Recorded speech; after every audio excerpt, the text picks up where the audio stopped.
La police du caca de chien a remonté la piste d'un cartel les menant tout droit à l'école Stanislas. Les caves serviraient à des combats de chiens. La ministre de l'Éducation, des Sports, des JO et du papier toilette dit ne rien savoir de cela. Pourtant, Edoui Plenel a déjà tweeté avoir des preuves que son chien Médor y était inscrit. Bonsoir à toutes et à tous, nous sommes jeudi 18 janvier et c'est parti pour vous informer. Pour de vrai cette fois, promis. Bon, on en a sur la ministre Oudéa Castéra tous les jours. Elle a dit d'abord ne pas avoir eu sur son bureau le rapport de 30 pages sur Stanislas. Vous savez, l'école privée catho où ses enfants ont été scolarisés. Bon, finalement, elle a l'air de l'avoir retrouvé, puisqu'elle nous affirme qu'un seul cas d'homophobie est relevé dans le rapport d'inspection. Mensonge! Bam! Mediapart a encore frappé et publie des documents qui prouvent le contraire, dont des audios. Et du coup, hier soir, la ville de Paris a été contrainte de suspendre provisoirement le financement de l'établissement. Juste pour que vous vous rendiez compte des chiffres, rien que pour l'année scolaire 2022-2023, Paris a versé 1 373 905 € à Stanislas. Mais ce n'est pas la seule ministre à être dans la panade, puisque notre cher Karim Benzema, le Ballon d'Or, a porté plainte contre Darmanin pour diffamation.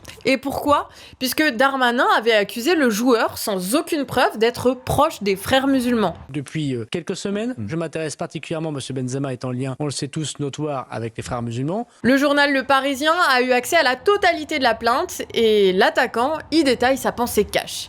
Il y dit que Darmanin a fait preuve d'opportunisme politique, petit, mesquin et autocentré, cherchant à provoquer la division. Pour Benzema, l'attaquer lui, c'est attaquer toute la jeunesse des cités, vue comme immigrée, musulmane, hostile à la France et antisémite. Autre affaire qui a fait du bruit et sur laquelle Darmanin s'est cassé les dents, Sainte-Soline. En mars dernier, contre les projets de méga-bassines, on était des milliers de manifestants à répondre à l'appel du collectif Bassines non merci et au soulèvement de la terre. Bon, Darmanin a voulu faire interdire les soulèvements de la terre, mais le Conseil constitutionnel a refusé. Nouveau rebondissement de l'affaire hier, le tribunal a tranché et a prononcé des peines de prison pour le porte-parole du collectif Bassines non merci et de militants des soulèvements de la terre, en plus de grosses amendes pour 6 autres militants. Malgré la répression et la criminalisation des militants écolos, Sainte-Soline a fait des émules. Cette fois dans les Alpes de Haute-Provence où des militants entendent bloquer les multiples projets de parcs photovoltaïques portés par les municipalités, qui entraînent la destruction d'hectares de forêt. Donc affaire à suivre.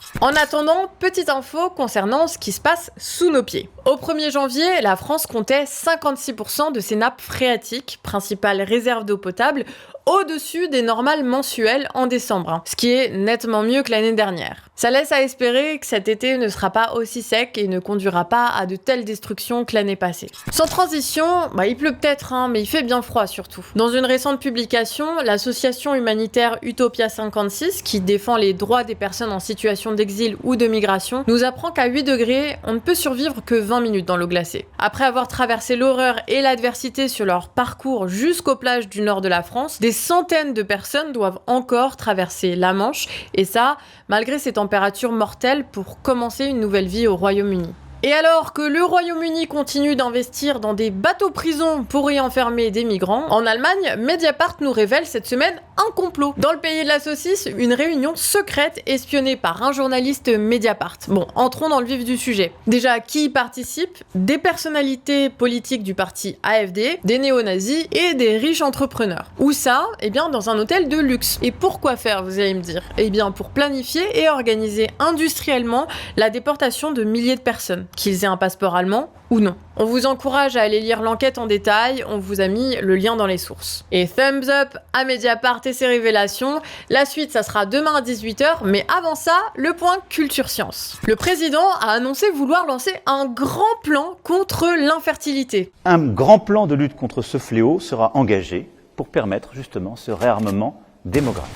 La bonne occasion pour parler de moyens de contraception, mais masculines. Bien qu'on en parle peu, il y a des réelles avancées en la matière. Il y a 2 méthodes qui s'affrontent en gros. Il y a la méthode hormonale qui consiste à prendre des hormones sous la forme de cachets ou d'un gel à appliquer sur les épaules. Le gel Nesté, il n'est pas encore disponible sur le marché, mais il diffuse de la testostérone dans le corps entier, ce qui bloque la production de spermatozoïdes après plusieurs mois d'application. Et l'autre méthode, c'est la méthode thermique qui consiste à remonter les testicules circulent à l'aide d'un anneau ou d'un slip spécialement conçu pour ça. C'est le fameux slip toulousain. Et oui. L'augmentation de la température bloque alors la production des gamètes. Et dans les deux cas, quelques semaines après l'arrêt de la méthode contraceptive, la personne redevient fertile. Et il n'a pas été noté d'effets secondaires pour le moment, hein, contrairement aux méthodes contraceptives destinées aux femmes. Voilà. Donc dites-nous en commentaire si vous seriez prêt à essayer cette technique ou si peut-être vous les appliquez déjà. Ah, et on vous rappelle que demain c'est le point abonné, donc vous pouvez nous envoyer vos infos à actu@lecanardrefractaire.org pour faire partie de notre émission et partager vos infos exclusives. Aujourd'hui,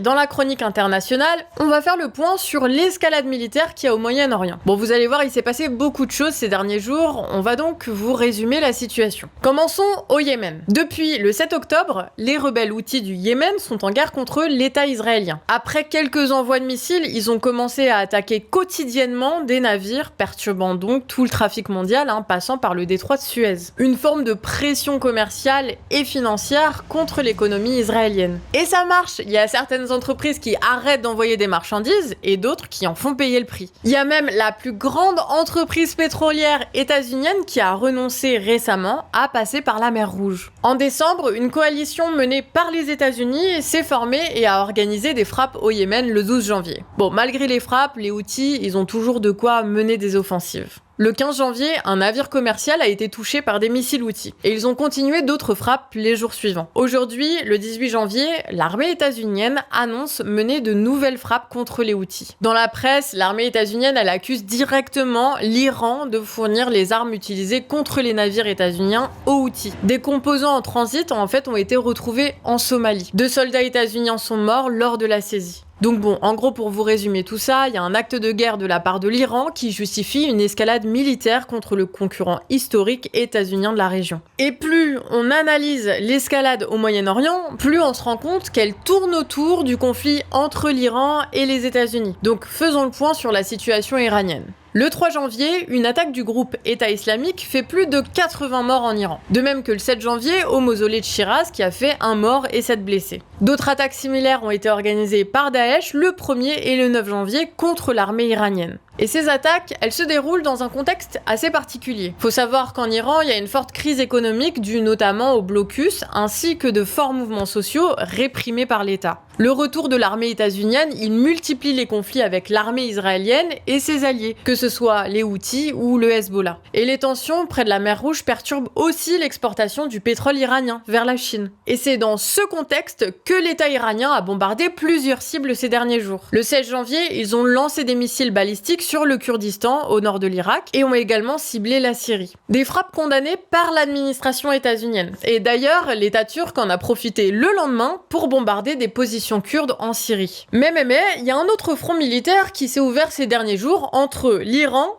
et le Pakistan. Le 17 janvier, l'armée iranienne, elle bombarde 4 positions dans l'est du Pakistan. Bon, officiellement, c'est une frappe antiterroriste contre des groupes djihadistes, mais le ministre des Affaires étrangères pakistanais, lui, affirme que ces frappes sont une violation de la souveraineté du Pakistan et que cela pourrait avoir de graves conséquences. Il rajoute que 3 femmes et 4 enfants ont été tués lors de ces attaques. Hier, l'État pakistanais a organisé l'opération Markbar Samachar, une suite de frappes ciblées dans l'est iranien. On voit des vidéos qui circulent sur la destruction de bâtiments civils qui seraient la conséquence des frappes pakistanaises. Bon, évidemment, les sources d'information au Pakistan ou en Iran, elles sont assez difficiles à vérifier, donc ça peut évoluer.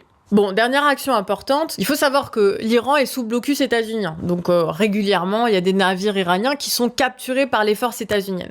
Sauf que le 11 janvier, c'est bien les forces iraniennes qui ont repris en main un de leurs anciens pétroliers qui avait été saisi par l'administration états-unienne. Se rajoute à ça aussi une escalade militaire qui continue entre l'État israélien et le Hezbollah, dont on parlera prochainement dans une vidéo sur notre autre chaîne YouTube, Le Canard Réfractaire. Une vidéo dans laquelle on abordera aussi les raisons géopolitiques et économique de cette escalade militaire. Bref, la guerre économique, elle se transforme en guerre militaire ouverte qui se généralise, mais heureusement, on a Stéphane Séjourné comme ministre des Affaires étrangères. Ce sera l'occasion, y compris pour nous, de voir ce qu'ont besoin aujourd'hui les Ukrainiens. C'est en Ukraine que se joue aujourd'hui la défense des principes fondamentaux du droit international. C'est pas moi qui décidera personnellement, ça sera une décision d'abord des militants. Donc ça va s'arranger, non ?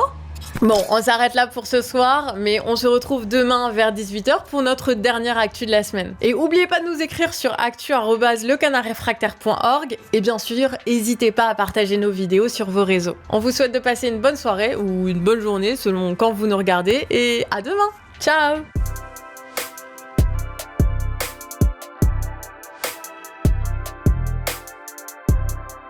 Ouais.